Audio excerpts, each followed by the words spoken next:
यदि आप एक राजस्थान के पेंशन धारक हैं तो दोस्तों आप सभी को अपनी पेंशन का बड़ी बेसब्री से इंतजार होगा। हालांकि साथियों, राजस्थान में जितने भी सामाजिक सुरक्षा पेंशन धारक हैं उन सभी के लिए एक बड़ा अपडेट निकलकर सामने आया है। भले साथियों अब वृद्धा पेंशन धारक हो, विकलांग पेंशन हो या फिर विधवा पेंशन या फिर एकल नारी पेंशन वाले कैंडिडेट। जी हाँ साथियों, आप सभी के लिए दिवाली का एक बम्पर तोहफा देने वाले प्रदेश के मुख्यमंत्री भजनलाल शर्मा जी। क्योंकि साथियों राजस्थान के जितने भी पेंशन धारक थे ना, उनमें से अधिकांश पेंशन धारकों की 2 महीने की पेंशन बकाया है और हमारे कुछ पेंशनधारी ऐसे हैं जिनकी 3 महीने से लेकर 4 महीने तक की पेंशन बकाया है। परंतु साथियों, क्या आपको पता है कि आपकी जो पेंशन है वो अब जारी हो चुकी है और 2500 रुपए आपके खाते में आने वाले हैं। जी हाँ साथियों, एक बड़ा अपडेट आया है। इसी के साथ ही दोस्तों आप लोगों के पेंशन योजना को लेकर कुछ नए नियम भी लागू कर दिए गए हैं, उनके विषय में भी चर्चा करेंगे। और आप लोगों की जो बकाया पेंशन है जिसमें 2500 रुपए आपको पेमेंट आएगा, जिसमें साथियों आप अपनी दिवाली अच्छी तरीके से मना सकते हैं, उसको लेकर एक बड़ा अपडेट है। तो चलिए दोस्तों वीडियो को शुरू करते हैं और एक एक स्टेप को अच्छे प्रकार से समझ लेते हैं। साथियों, राजस्थान सामाजिक सुरक्षा पेंशन योजना 2 महीने से भुगतान रुका हुआ है। जानिए पूरी रिपोर्ट क्या है। राजस्थान में सामाजिक सुरक्षा पेंशन योजना के तहत लाखों बुजुर्ग, विधवा, दिव्यांग और असहाय नागरिकों को हर महीने मिलने वाली राशि इस बार लगातार 2 महीने से नहीं पहुंची है। इससे राज्य के लगभग सभी पेंशन धारक प्रभावित हुए हैं और आपके खाते में भी नहीं आई होगी और आप भी साथियों बड़े चिंतित होंगे। सूत्रों के मुताबिक सरकार ने भुगतान प्रणाली में तकनीकी सुधार और पात्रता सत्यापन के कारण अस्थायी रूप से पेंशन वितरण रोक रखा है, जिसके चलते आप लोग की पेंशन आने में इतनी देरी हो चुकी है। लेकिन साथियों आपको पता होना चाहिए कि इस पेंशन योजना का उद्देश्य क्या था और इस पेंशन योजना में नए नियम क्या लागू किए गए हैं और इसके पुराने नियम क्या हैं। साथियों पहले आप लोग इसके कुछ पुराने नियम देख लीजिए, उसके बाद आपको पता चल जाएगा कि जो नए नियम लागू किए गए हैं वो साथियों पुराने नियमों के स्थान पर लागू किए गए हैं। तो साथियों उद्देश्य की बात करें तो राजस्थान सरकार की सामाजिक सुरक्षा पेंशन योजना का मकसद है कि राज्य का कोई भी बुजुर्ग, विधवा या प्रत्यक्षता दिव्यांग व्यक्ति आर्थिक रूप से असहाय न रहे और उसको आर्थिक रूप से मजबूती मिले। सरकार ने इन वर्गों को हर महीने 1000 से लेकर 1500 रुपए तक की पेंशन राशि सीधे उनके बैंक खाते में भेजने का निर्णय लिया है। और साथियों वर्तमान में 1250 रुपए पेंशन आप लोग के खाते में मिलती है, आपको पता भी होगा। योजना के प्रकार की यदि बात करें तो साथियों राज्य में सामाजिक सुरक्षा पेंशन की कई श्रेणियां लागू हैं। अब साथियों कौन कौन सी श्रेणी लागू हैं और कौन कौन सी श्रेणी के पेंशन धारकों को लाभ मिलेगा वो देख लीजिए। देखिए सबसे पहली श्रेणी है मुख्यमंत्री वृद्धा पेंशन योजना, जिसमें हमारे जो वृद्ध कैंडिडेट है उनके लिए पेंशन मिलता है।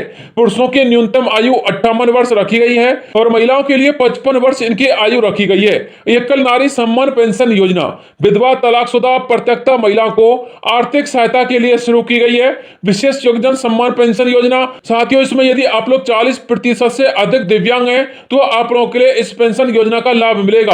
आप लोग यहाँ पर पढ़ सकते हैं 40% या उससे अधिक दिव्यांगता वाले व्यक्तियों को पेंशन दी जाती है।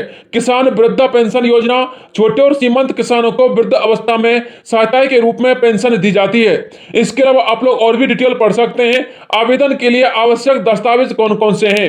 देखिए साथियों भले आप लोग कोई सी श्रेणी के पेंशन धारक हो, आप सभी के लिए समान दस्तावेज लागू होते हैं। बस साथियों 1-2 दस्तावेज इधर उधर हो जाते हैं।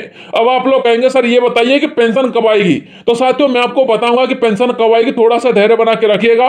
पहले साथियों इसके कुछ पुराने और नए नियम आप लोग जान लीजिए ताकि आपको ये पता लग जाए कि आपकी योजना में क्या क्या बदलाव होते हैं, ताकि आपको पेंशन हर महीने प्राप्त होती रहे। यहाँ पर आप लोग इसके लिए आवश्यक दस्तावेज देख सकते हैं। आधार कार्ड, जन आधार कार्ड, निवास प्रमाण पत्र, आय प्रमाण पत्र, जन्म या उम्र प्रमाण पत्र, बैंक पासबुक की प्रति यानी कि फोटोकॉपी, मृत्यु प्रमाण पत्र विधवा पेंशन हेतु सिर्फ विधवा के लिए चाहिए, पति का यहाँ पर मृत्यु प्रमाण पत्र लगता है।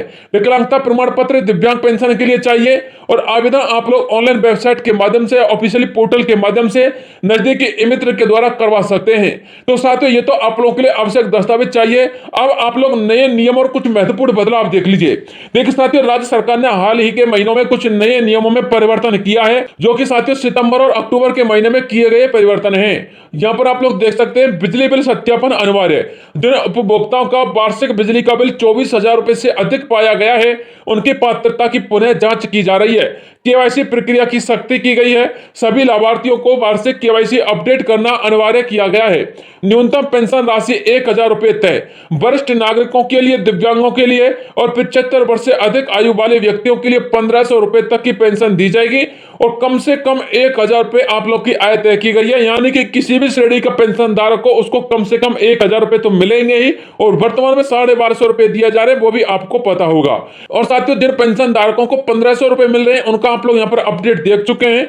वरिष्ठ नागरिकों, दिव्यांगों और 75 वर्ष से अधिक आयु वाले जितने भी व्यक्ति हैं उन सभी को 1,500 रुपए का पेमेंट मिल रहा है। डिजिटल सत्यापन प्रक्रिया अब सभी पेंशन भुगतान डीबीटी यानी कि डायरेक्ट बेनिफिट ट्रांसफर के माध्यम से किए जाएंगे। सत्यापन की अंतिम तिथि 15 नवंबर 2025 तक तय की गई है ताकि सभी लंबित खातों का निपटारा किया जा सके। तो साथियों, आप लोग 15 नवंबर तक आप लोगों का वेरिफिकेशन करवा सकते हैं जिनका पेंशन कम से कम 4 से लेकर 6 महीने से रुका हुआ है, और जिनका पेंशन 2 महीने से रुका हुआ है तो आप तो निश्चिंत रहिएगा, आपको कोई सत्यापन करवाने की जरूरत नहीं है। देखिए, 2 महीने से पेंशन ना मिलने के कारण क्या है उनको जानिएगा। तकनीकी अपडेट। राजकीय पोर्टल IFMS और डीबीटी सिस्टम के डेटा अपडेट के कारण सितंबर और अक्टूबर माह की पेंशन रोक दी गई है। केवाईसी और दस्तावेज सत्यापन की प्रक्रिया। 13 लाख से अधिक लाभार्थियों की केवाईसी प्रक्रिया अधूरी पाई गई है। सत्यापन रिपोर्ट जिलों से आने के बाद ही भुगतान की प्रक्रिया शुरू होगी। इसलिए साथियों, आप लोग की भुगतान की प्रक्रिया में अभी थोड़ा सा समय लग गया है। बिजली बिल का विवाद। कई पेंशन धारकों के बिजली बिल 24,000 रुपए से अधिक पाए गए हैं, जिससे उनके खाते की पात्रता अस्थायी रूप से रोकी गई है और उनको जो पेंशन है वो अस्थायी तौर पर बंद कर दी गई है।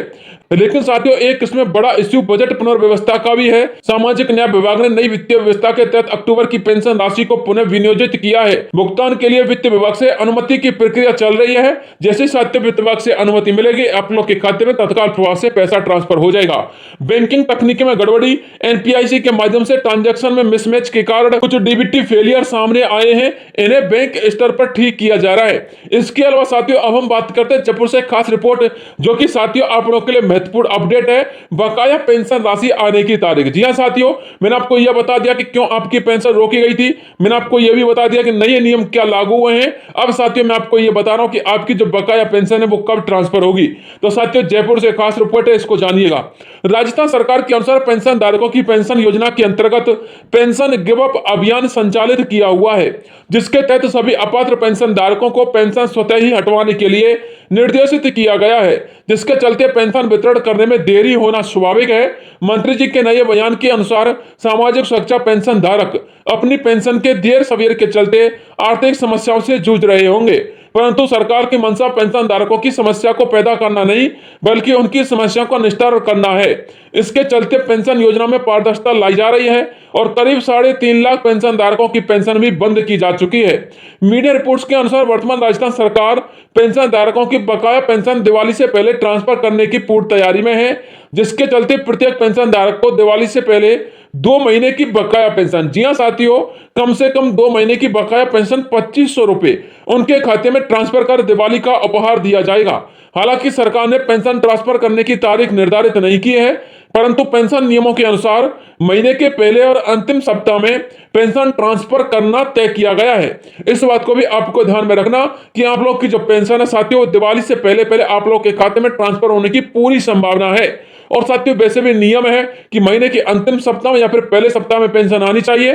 तो साथियों, अक्टूबर के पहले सप्ताह में आपको पेमेंट आ जाना चाहिए था, परंतु साथियों अब तक पेमेंट नहीं आया है। तो इसका सीधा सा अर्थ है साथियों, आप लोग के खाते में पेंशन दिवाली से पहले ट्रांसफर हो जाएगी। और साथियों, जब पेंशन ट्रांसफर होने लगेगी ना, तो 2 से लेकर 3 दिन के कार्य दिवस के अंतर्गत आप लोग के खाते में पेंशन ट्रांसफर हो जाएगी। लाभार्थियों के लिए कुछ विशेष सुझाव भी यहाँ पर दिए गए हैं। देखिए, अपना जन आधार और बैंक खाता विवरण जांचें। ई-मित्र केंद्र पर जाकर केवाईसी को अपडेट करवाएं। बिजली बिल सत्यापन रिपोर्ट की स्थिति देखें। बैंक खाता सक्रिय रखें, निष्क्रिय खाते में डीबीटी नहीं आएगा। इसके अलावा साथियों, आप लोग ऑफिशियली वेबसाइट पर जाकर के ट्रैक बेनिफिशियरी स्टेट पर क्लिक करके आप लोग अपना स्टेटस चेक कर सकते हैं। फिर भी आपकी समस्या को कोई समाधान नहीं होता है तो साथियों, आप लोग हेल्पलाइन नंबर 180018061227 पर कॉल करके आप अपनी समस्या का निस्तारण पा सकते हैं। ये साथियों हेल्पलाइन नंबर है सभी पेंशन धारकों के लिए। तो दोस्तों, ये बड़ी अपडेट थी जो मुझे आप लोगों तक पहुंचानी थी। आप लोग का इंतजार अब जल्द ही समाप्त होने वाला है। इसके अलावा यदि कोई नए अपडेट आएंगे तत्काल प्रभाव से वीडियो प्रोवाइड करवा दूंगा। आज के लिए इतना ही, काफी मिलता हूं नेक्स्ट किसी अन्य वीडियो में। तब तक के लिए जय हिंद, जय भारत।